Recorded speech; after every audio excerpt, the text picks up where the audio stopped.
Hari ini kita belajar dengan binary tree. Apa itu binary tree? Tree tahu tree itu apa? Tree itu adalah pohon. Pohon. Binary itu adalah dua. Ya kan? Jadi yang dikatakan dengan binary tree itu adalah kurang lebih dia pohon yang memiliki dua buah cabang. Oke? Jadi dia setiap cabang dia memiliki dua cabang. Ada ya? Kalau kita gambarkan itu begini, kalau kita gambarkan dia memiliki, kalau sifat pohon itu kira-kira bagaimana? Apa saja yang dimiliki oleh pohon? Ranting, buah, daun, ya kan? Ya. Kemudian akar, masih ingat akar? Akar juga termasuk komponen dari pohon. Ya. Jadi kalau kita bilang pohon, ada akar, ada daun, ada ranting. Nah, kalau dibilang dengan binary itu artinya setiap ranting memiliki ranting yang lain. Tetapi setiap ranting hanya memiliki dua buah ranting. Kalau misalnya pohon begini ya, pohon ya. Ini pohon, ini akar pohon ya kan? Akar pohon ini memiliki dua buah ranting. Bisa nampak di papan tulis? Ya. Setiap ranting ini dia memiliki lagi ranting yang lain. Kemudian di sini juga memiliki dua buah ranting. Ya. Jadi dikatakan binary karena setiap bulat-bulat ini memiliki dua. Makanya dibilang dengan binary. Oke. Jadi binary tree itu kalau di komputer, di ilmu komputer, di informatika itu namanya adalah struktur data yang mirip dengan linked list. Linked list masih ingat kemarin gimana linked list? Masih ya? Dia mirip linked list. Jadi bila linked list dianalogikan dia sebagai rantai, tapi rantainya linear ya, lurus gitu rantainya. Sedangkan yang binary tree dianalogikan dia sebagai pohon. Ya, dia sebagai pohon. Kalau linked list rantai, ini pohon. Nah, binary tree itu dikelompokkan menjadi tiga. Menjadi tree yang tidak terurut, menjadi dua. Menjadi tree yang tidak terurut dan menjadi tree yang terurut. Atau dikenal dengan unordered binary tree dan ordered binary tree. Itu ada dua ya. Ada yang terurut dan ada yang tidak terurut. Nah, kalau pohon itu memiliki akar, daun, apalagi buah ya. Buah, cabang, ranting dan sebagainya. Di binary tree juga memiliki yang seperti yang kita bicarakan tadi. Akan tetapi di binary tree yang tidak mempunyai itu adalah buah yang dia tidak punya. Kalau ya ada buah ya. Kalau di pohon ada buah, ini nggak ada buah. Kalau akar dia punya. Dia memiliki akar, kalau daun juga dia punya, kalau ranting juga dia punya. Tapi buah nggak ada karena nggak sering disiram ya. Makanya tidak ada buah, tidak berbuah. Coba perhatikan bagaimana bentuk gambarnya, bentuk gambar dari tree. Nah, kalau ada jumpa modelnya kotak begini, kalau bisa dilihat di slide, kalau di slide-nya itu bisa dilihat yang gambar ini ya, yang gambar kotak ini. Bisa nampak ya gambar kotak? Bisa. Oke, jelas. Nah, yang gambar kotak ini namanya binary tree yang kosong. Kenapa dibilang ini binary tree? Karena dia memiliki daun, memiliki akar, dan memiliki ranting. Ya, yang dikatakan pohon itu kan, kalau misalnya tiada daun bisa nggak dikatakan itu pohon? Kalau misalnya pohon mangga di musim kemarau nggak ada daun, apakah masih bisa kita bilang itu pohon?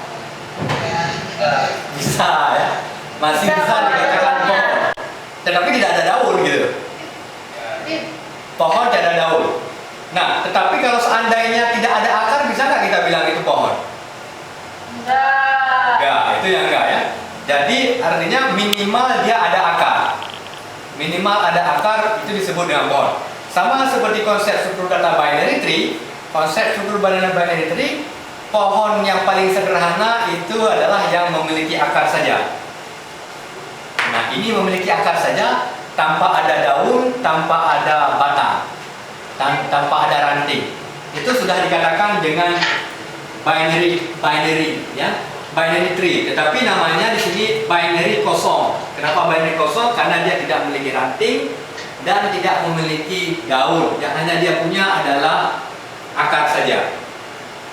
Oke, sedangkan yang agak lebih sederhana tree-nya apabila dia memiliki akar dan memiliki daun. Ya. Ini ada sebuah pointer yang tunjuk ke akar dan dia sendiri juga sebagai daun.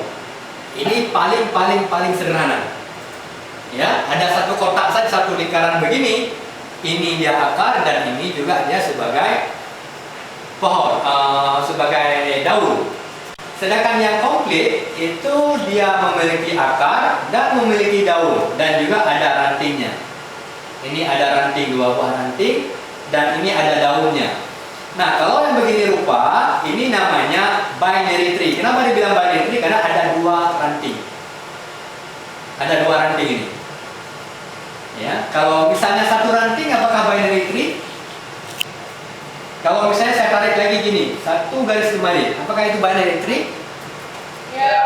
Kalau saya begini aja, sini, apakah itu binary? Enggak, karena dia ini tidak memiliki 2 cabang.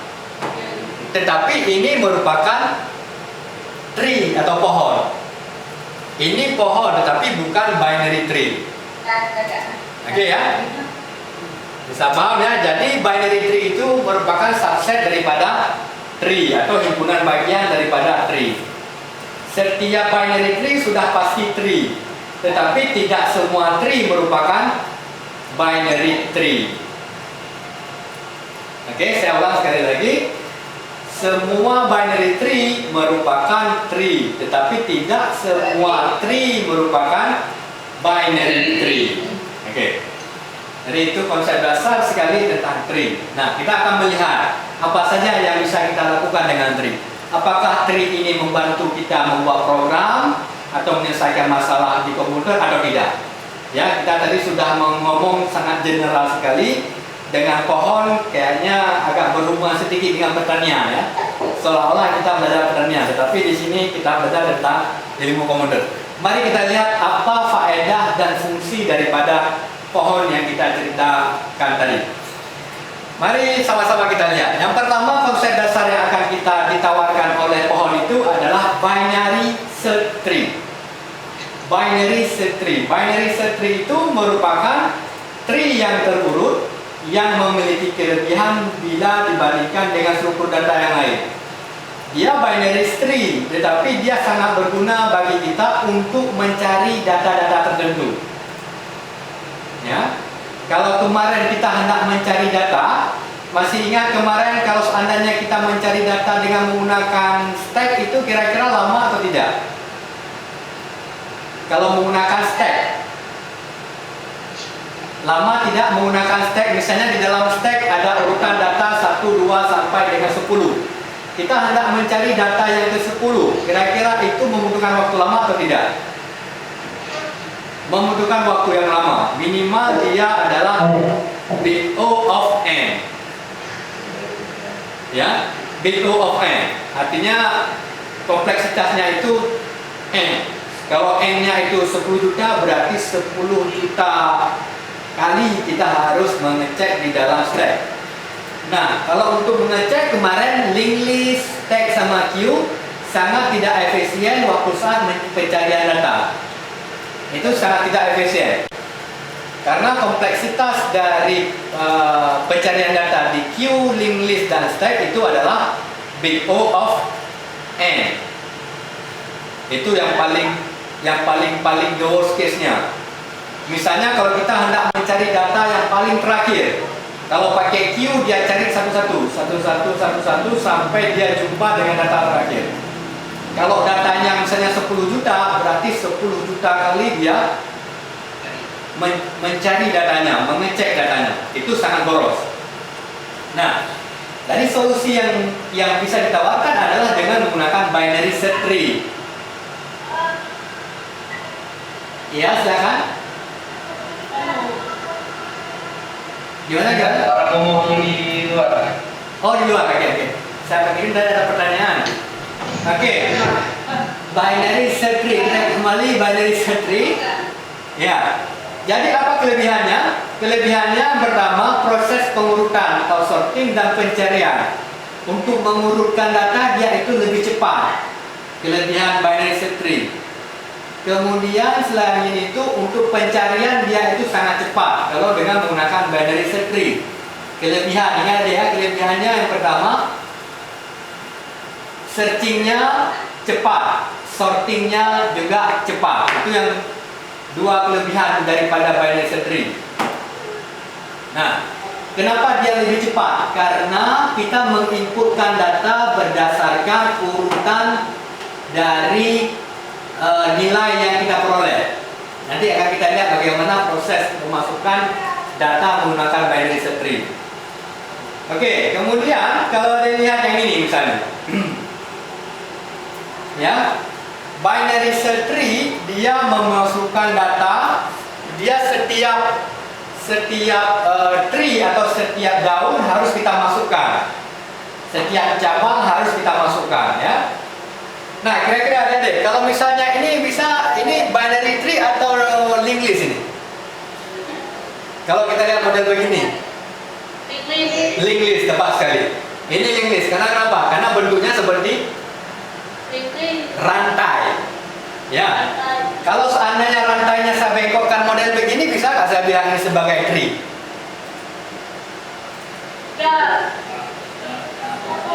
Hah?